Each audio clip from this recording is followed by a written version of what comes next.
जा पानी पीला। कैसन रे? कैसन बड़ा खातिरदारी करत है? तो से एगो बात कहे के। का कहे के? बोल जल्दी। सुनो ना। हाँ बोल। किस कलर की चड्डी पहने हो? का? आज चड्डी नहीं पहने हो ना? करे ये कुल पूछे खातिर कहत रही है का? सब पता चल रहा है। करे भांग खा ले का रे? अरे नहीं जी, वो तो हम मजाक करत रहने हैं। हाँ तो मजाक करत है तो मजाक मत कर, सच्चाई का बतावत है। अच्छा ठीक बा, सुना। हाँ बोल। सुनो मेरे बाबू, मुझको आईफोन दिला दो ना। अरे मेरी जान अपना जिद ये तुम हटा दो ना। सोनुआ के में हरिया आईफोन 16 ले हले बा। वो कर भतार वो के किडनी बेच के दे हले बा। अरे राजा जी तब जा तू बेच के ले आवा।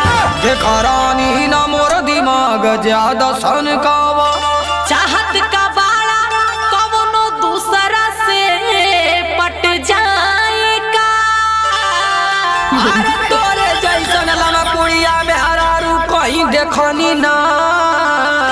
करे ये कुल सिखवले बा तोर माई का। देखा हमारे माई के मत जइया। अब के करे केहन जाई रे? सुना अपने तजा के मजा मारेला बहारावा। मारेला बहारावा, मारेला बहारावा। लइबा ना त चल जाइब हमहु नई हरावा।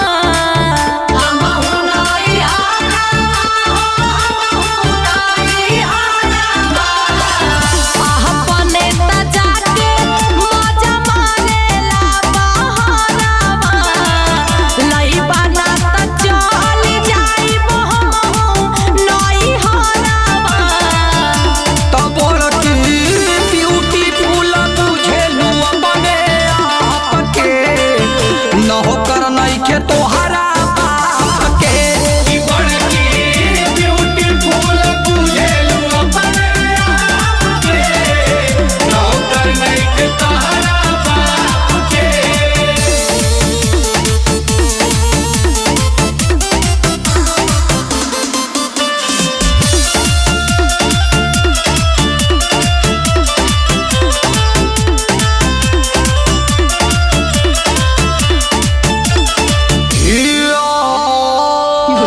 पापा के नाही तू हमार नौकर हौआ हो। समझ के रखले बारू का तू हमके कहुआ हो। हमारे खुशी का तू ख्याल ना करेला हो। हम न करीला तो बोला कौन करेला हो। तोहरे ले ज्यादा हमार दोस्त हमके माने ले। उ सारे रड़ुआ हमने यही से तो के माने ले। जवन भी मांगिला उ झट से हमके दे दे ले। काहे न फोनो तब उना से मंगा ले हले। ओही से ले जैसे शादी कइले बानी हो। और तब कलोल मरद बुझतारू हमारा के।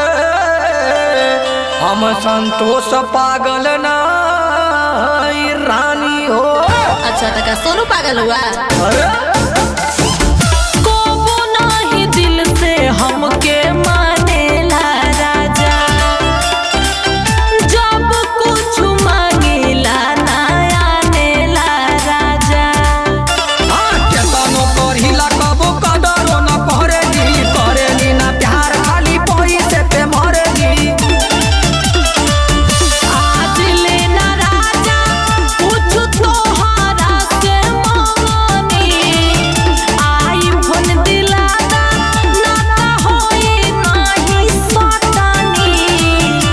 त यही जा धइल ना बा पैसा तोहरे बाप के।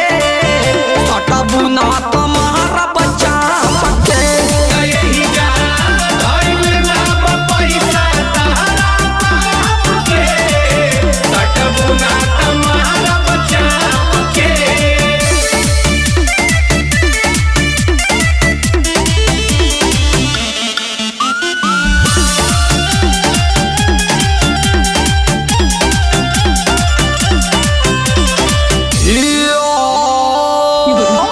सही में मर्द ना तू माथा के दर्द हवा। खरानी ना मोर दिमाग ज्यादा सन कावा। तो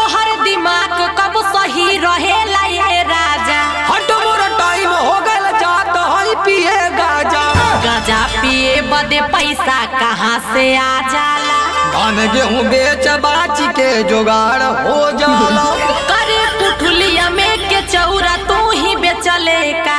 करे कहियो मोके चोरी करत तू देखले का। तब बेच के घर दुआर हमहू के आईफोन दिलावना। और घर दुआर बेच देब त कहवा रहबू तू। देखा अब ज्यादा हमार मूड सन खावाना। तोहरे दिमाग में सही आग लगल रही का? हाँ। मैं हरी के आशा रह पूरा दए राजा। बात ढेर करा जनी ला दए राजा। अरे चुप रहू ये दाना का पार काहे खाली। आई फोना मांगे में त काहे ना लजाली।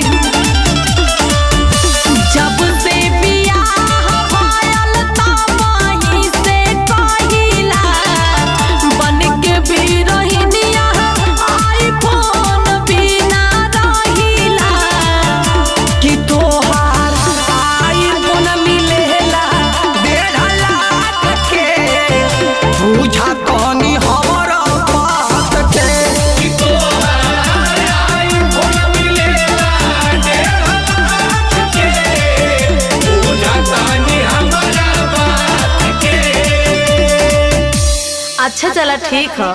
आईफोन ना लिए तो सैमसंग अल्ट्रा ला के दे दा।